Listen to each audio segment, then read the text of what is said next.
Hello friends. हम में से बहुत से लोग सारी जिंदगी जॉब करते रहते हैं, ये सोचकर कि एक दिन उनके पास बहुत सा पैसा हो जाएगा और वो अमीर बन जाएंगे। साथ ही पैसे आने पर वो लाइफ को एंजॉय भी कर सकेंगे। लेकिन ज्यादातर लोगों की लाइफ में इस तरह का टाइम कभी नहीं आता है। जॉब करते हुए उनकी सारी जिंदगी बीत जाती है। साथ ही जॉब करते हुए भी उन्हें हमेशा पैसे की कमी महसूस होती है। जॉब में जिन लोगों को अच्छी सैलरी मिलती है वो भी किसी तरह एंजॉय नहीं कर पाते हैं, क्योंकि उनके पास टाइम ही नहीं होता। इसलिए दोस्तों, अगर आपको लगता है कि आपके पास बहुत सारा पैसा होने पर आप लाइफ को एंजॉय कर पाएंगे, तो आपकी थिंकिंग गलत है। पैसे के साथ ही आपके पास टाइम और अच्छी हेल्थ भी होना जरूरी है। लाइफ में अपने सारे सपनों को पूरा करने के लिए जरूरी है कि हम फाइनेंशियल फ्रीडम हासिल करें। पिछले वीडियो में हमने साइकोलॉजी ऑफ मनी बुक पर बात की थी, जिसमें हमने 5 टॉपिक्स कवर किए थे, जो कि इस तरह से थे। Number 1, luck and risk. Number 2, getting wealthy versus staying wealthy. Number 3, freedom. Number 4, wealth is what you don't see.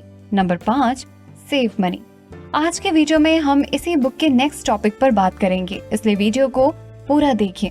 साथ ही दोस्तों, अगर आप शेयर मार्केट में पैसा इन्वेस्ट करना चाहते हैं और अभी तक आपके पास डीमैट अकाउंट नहीं है या बहुत ज्यादा ब्रोकरेज से परेशान है, तो देश के सबसे अच्छे बड़े और भरोसेमंद ब्रोकरेज फर्म ज़ीरोधा अपस्टॉक्स और एंजल ब्रोकिंग का लिंक इस वीडियो के डिस्क्रिप्शन में है।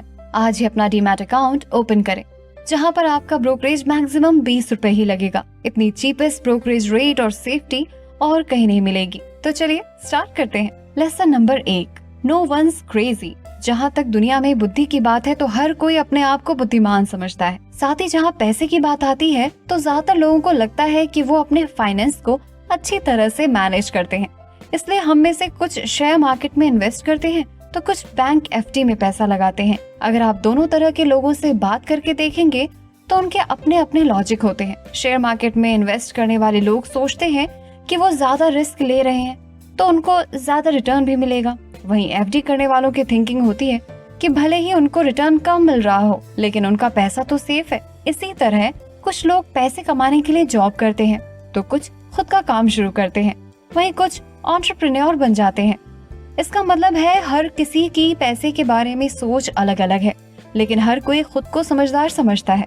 इसलिए इस बुक के ऑथर मॉर्गन हॉसल के अनुसार हमें अपनी लिमिट समझनी चाहिए। उन लोगों को देखें जिन्होंने जिंदगी में गरीब होने के बावजूद पैसे बनाए हैं।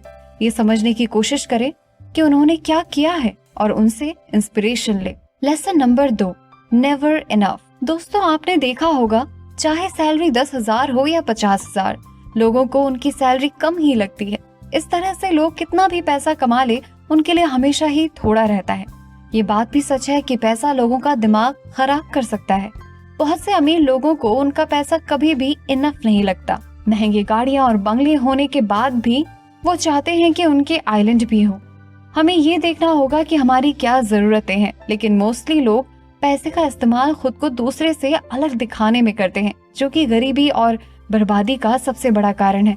जब पैसे की बात आती है तो कोई भी पूरी तरह से लॉजिकल नहीं होता है। हम बजट नहीं बनाते, और अगर बजट बना भी ले तो उसका पालन नहीं करते हैं। सैलरी से कुछ सेविंग्स और इन्वेस्टिंग नहीं करते हैं, हालांकि हमें ये पूरा यकीन होता है कि ये हम जो कर रहे हैं वो सही है। हमारी थिंकिंग इस तरह की होती है कि हमें किसी तरह के फाइनेंशियल प्लान की जरूरत ही नहीं है। हम लोग कई बार लापरवाही में बहुत ज्यादा खर्च करते हैं या फिर देखा देखी में बहुत सा पैसा बर्बाद कर देते हैं। सोशल कंपैरिजन यानी देखा देखी करना पैसे की कमी की सबसे बड़ी जड़ है। मुद्दा ये है कि आप किस हद तक दूसरे से कंपैरिजन कर सकते हैं, क्योंकि इसकी कोई लिमिट नहीं है। ये एक ऐसी लड़ाई है जिसे आप कभी भी नहीं जीत सकते हैं। इसे ऐसे समझें, अगर आप अपनी कॉलोनी के सबसे अमीर इंसान हैं तो आप सोचेंगे कि आप शहर के सबसे अमीर व्यक्ति बन जाएं। अगर आप अपने शहर के सबसे अमीर बन गए तो आप अपने डिस्ट्रिक्ट में सबसे अमीर बनने का सपना देखेंगे। फिर जल्दी आप अंबानी, टाटा, बिरला बनने का सपना देखने लगेंगे। तो दोस्तों, आप इस लड़ाई को कभी नहीं जीत सकते हैं। अच्छा तरीका ये है कि इस लड़ाई को शुरू ही नहीं किया जाए। खुद की तुलना खुद से ही करें।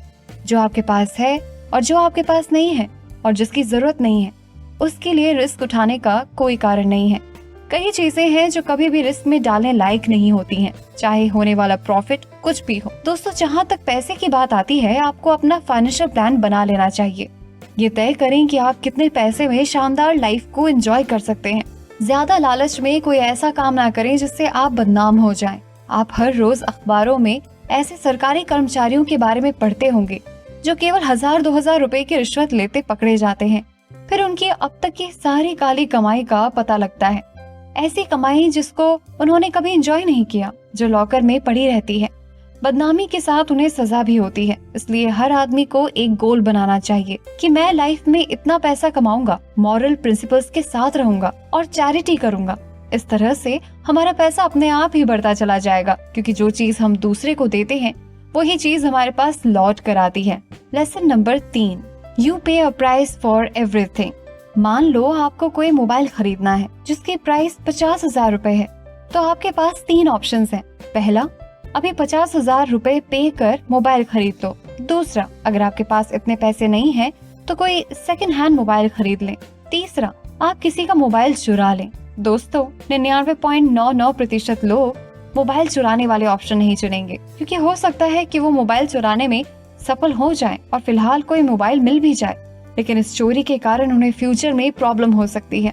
तो इस चोरी के जो बेनिफिट हैं वो उससे होने वाले नुकसान की तुलना में बहुत कम है। लेकिन अगर कोई आदमी मोबाइल चुराता है तो हम उसको यही कहेंगे कि उसने गलत फैसला लिया, फिर चाहे उसका कोई सजा मिले या ना मिले, क्योंकि हमें ऐसी चीजें दिख रही हैं जो उस आदमी को नहीं दिख रही हैं। इसलिए 99.99% लोग मोबाइल को चुराना पसंद नहीं करेंगे, भले ही हम कोई सेकंड हैंड सस्ता मोबाइल ढूंढ ले, क्योंकि हमें पता है कि नथिंग इज फॉर फ्री। उसी तरह आपको अमीर बनना है तो अपने पैसे को बढ़ाना होगा। इसके लिए आपके पास 2 ऑप्शंस हैं। पहला, ऐसी जगह इन्वेस्टमेंट करो जहां आपको लॉन्ग टर्म में अच्छा प्रॉफिट मिले, जैसे शेयर मार्केट। दूसरा, ऐसी सेफ जगह पर पैसा रख दो जहां आपको ज्यादा रिटर्न ना मिले लेकिन पैसे सेफ रहें, जैसे बैंक एफडी या सेविंग्स अकाउंट। अब दोनों ऑप्शंस पर ध्यान दें तो पहले ऑप्शन में आप जल्दी अमीर बन सकते हैं, लेकिन शेयर मार्केट में रिस्क ज्यादा होता है। साथ ही शेयर मार्केट में इन्वेस्टमेंट करने से पहले आपको मार्केट की समझ होनी चाहिए। तो दोस्तों, शेयर मार्केट में आप जो रिस्क और नॉलेज ले रहे हैं वही इस हाई रिटर्न की कॉस्ट है। ये प्राइस आप डॉलर या रुपए में पे नहीं करोगे, बल्कि डाउट और अनसर्टेनिटी, साथ ही थोड़ा टाइम देकर उसके बारे में सीख कर पे करोगे। लेकिन उसके बदले में आपको अच्छा रिटर्न भी मिलेगा और आप जल्दी अमीर बन सकेंगे। वहीं दूसरे ऑप्शन में आपका पैसा तो सेफ रहेगा लेकिन रिटर्न बहुत कम मिलेगा। कम रिटर्न ही इसका प्राइस होगा।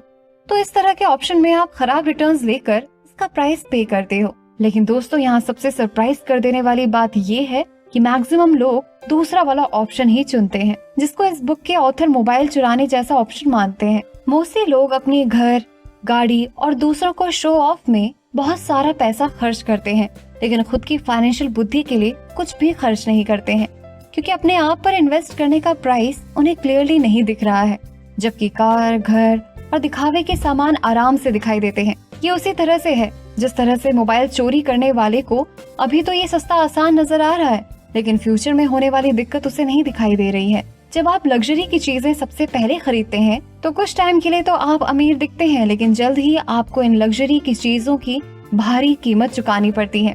Lesson number 4, confounding compounding. दोस्तों, अगर आप अपने इन्वेस्टमेंट में बहुत ही शानदार रिजल्ट पाना चाहते हैं तो अपने टाइम हॉरिजोन को बढ़ा दें। टाइम इन्वेस्टिंग में मोस्ट पावरफुल फोर्स है। वॉरेन बफे इसी फॉर्मूले से इतने अमीर बने हैं। उनकी वेल्थ 5 से 10 साल में नहीं बल्कि पूरे 75 साल में इतनी हुई है। वो इसे बार बार इन्वेस्ट कर देते हैं और ऐसे शेयर चुनते हैं जो कई गुना मुनाफा देते हो। हम सबको कंपाउंडिंग के बारे में पता होना चाहिए। कंपाउंडिंग को दुनिया का 8वां वंडर भी कहा जाता है। कंपाउंडिंग आपकी रेस, जेंडर और एज की परवाह नहीं करता है। ये सभी को समान रूप से प्रभावित करता है, क्योंकि ये टाइम पर डिपेंड करता है। इसलिए दोस्तों, अपने इन्वेस्टमेंट को टाइम दीजिए। इसका सबसे अच्छा तरीका है जल्दी शुरू करना। 30 साल की एज में इन्वेस्टिंग शुरू करना और 20 साल की एज में इन्वेस्टिंग शुरू करने में बहुत अंतर आ जाता है। वॉरेन बफे ने 13 साल की उम्र में इन्वेस्टिंग शुरू कर दिया था, लेकिन उन्हें फिर भी इस बात का हमेशा दुख रहता है कि उन्होंने इन्वेस्टिंग और छोटी सी एज में शुरू क्यों नहीं की। Lesson number 5, tells you win. अगर एक बार सिक्का उछालो तो जरूरी नहीं कि आप जीत जाओगे, लेकिन उसे बार बार उछालोगे तो पॉसिबिलिटी है कि आप सफल हो जाओगे। इसी तरह किसी भी काम को बार बार करते रहो। पहली बार में ही सफलता नहीं मिलती। पैसे कमाने में कई बार हमें असफलता का सामना करना पड़ता है, कई बार नुकसान भी उठाना पड़ता है। ज्यादातर लोगों को जब असफलता मिलती है तो वो हार मान लेते हैं। दोस्तों, हारना जीतने की प्रोसेस का ही हिस्सा होता है। जब हमने पहली बार साइकिल या बाइक चलाना सीखा होगा तो हम कई बार गिरे होंगे, क्योंकि गिरना साइकिल चलाने की प्रोसेस का हिस्सा है। इसी तरह से सफलता की राह में असफलता भी एक हिस्सा ही है। इससे डरना नहीं चाहिए, बल्कि हमें ये सीखना चाहिए कि गलती कहाँ पर हुई है। अगर बिजनेस पहली बार फेल हो गया हो तो फिर से ट्राई करो, और तब तक ट्राई करते रहो जब तक सफल ना हो जाओ। तो दोस्तों, लास्ट में आप सभी के लिए होमवर्क है। मुझे कमेंट करके बताएं कि आप अपना पैसा कहाँ इन्वेस्ट करना ज्यादा पसंद करते हैं। ज्यादा रिस्क ज्यादा रिटर्न, या कम रिस्क कम रिटर्न। बाकी की बातें टू बी कंटिन्यूड। ये बातें मैंने आपको साइकोलॉजी ऑफ मनी बुक से बताई है, जो डिटेल में सिखाती है कि हम अपने पैसे को कैसे मैनेज कर सकते हैं, वो भी लाइफ को एंजॉय करके। सो आप ये सारी बातें सीखना चाहते हो तो डिस्क्रिप्शन में जाकर बुक खरीद सकते हो। अगर आप इसी बुक पर अगला पार्ट देखना चाहते हैं तो मुझे कमेंट करके जरूर बताएं। दोस्तों, वीडियो पसंद आया तो लाइक का बटन जरूर दबा दें, और हमसे जुड़ने के लिए एफर्टलेस जीके को इंस्टाग्राम पर फॉलो जरूर करें, और ऐसे ही काम की बातों के लिए चैनल को सब्सक्राइब करें। साथ ही साथ डिस्क्रिप्शन में दिए लिंक से ज़ीरोधा ऐप स्टॉक से अपना डीमैट अकाउंट ओपन करना ना भूलें।